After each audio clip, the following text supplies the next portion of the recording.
Eh bien non, nous allons prendre plutôt un peu d'altitude pour découvrir le plateau du Mézinc qui se situe à cheval sur 2 départements, l'Ardèche et la Haute-Loire. C'est un lieu merveilleux pour les randonneurs l'été et des paysages rudes et enneigés l'hiver. Didier Guyot et Frédéric Marchand nous emmènent dans cette petite Sibérie, c'est ainsi qu'on l'appelle.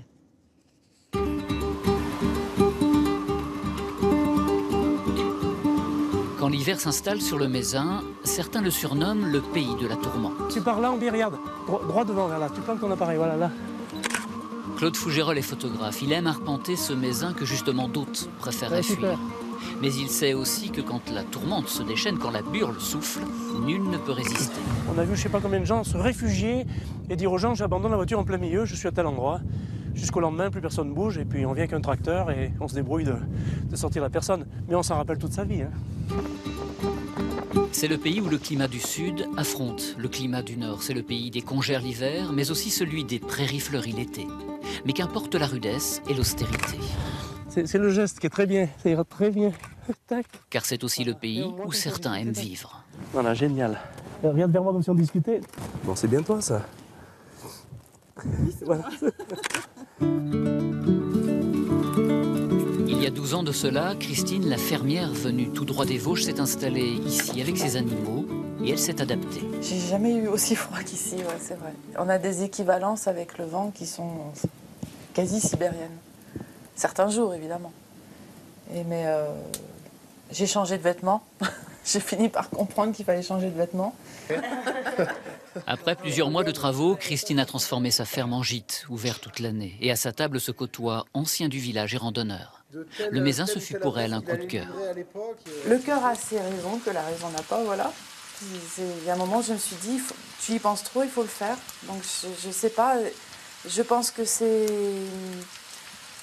ce côté sauvage de cette région, presque inhabité. Et on sent quelque chose, enfin moi j'ai senti quelque chose que j'ai rarement vu ailleurs, dans d'autres montagnes de France en tout cas.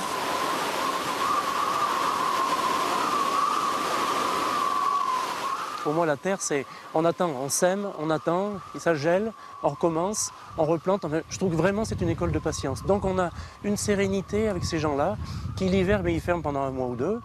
Et puis, ils vivent comme les marmottes, tranquilles, à l'intérieur. Ils hibernent et puis ils ressortent au printemps. Je vais en visite sur le Mézin. Et puis, Karine Herry, le médecin du plateau du Mézin. Après ses consultations à son cabinet, là-bas dans la vallée, 3 fois par semaine, elle s'en va visiter les fermes isolées.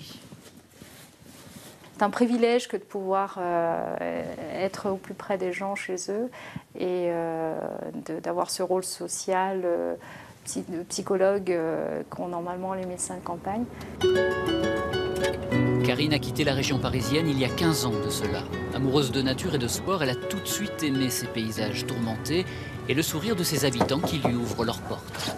Entrez, entrez, docteur. Eh ben oui, le docteur. Visite chez Maria, 92 ans, heureuse de vivre dans son village. D'ailleurs, ne dites pas aux habitants du Mézin qu'ils vivent au bout du monde, loin de tout. Ils sont dans un monde différent, c'est tout. Bon, elle est parfaite, l'attention. Attention, jeune fille. 12-6. On est bien dans la montagne. Il faudrait un peu plus de monde pour jouer à la couèche.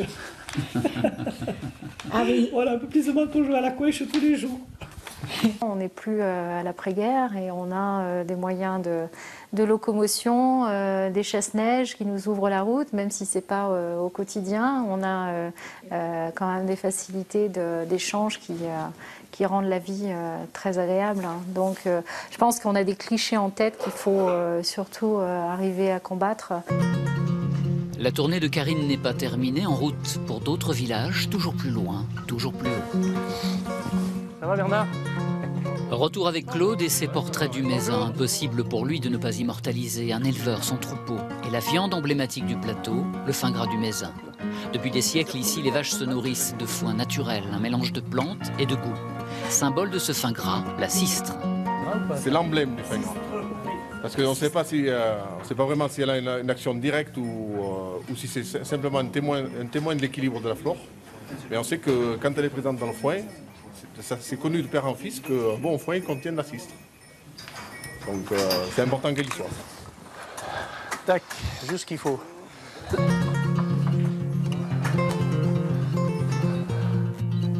Ils sont nés ici, donc pour eux, ça pose pas de problème. Hein. On a un a priori quand on arrive ici en se disant c'est quand même un coin circulé, tout ça, mais c'est vraiment génial. Hein. Moi, je les comprends complètement. Allez, on tape dans la main. Fin de notre parenthèse là-haut, au pays de la tourmente. Mais qu'on ne s'y trompe pas à l'intérieur, dans les maisons ou les étables, nulle tourmente, au contraire, que du vrai et de la chaleur humaine.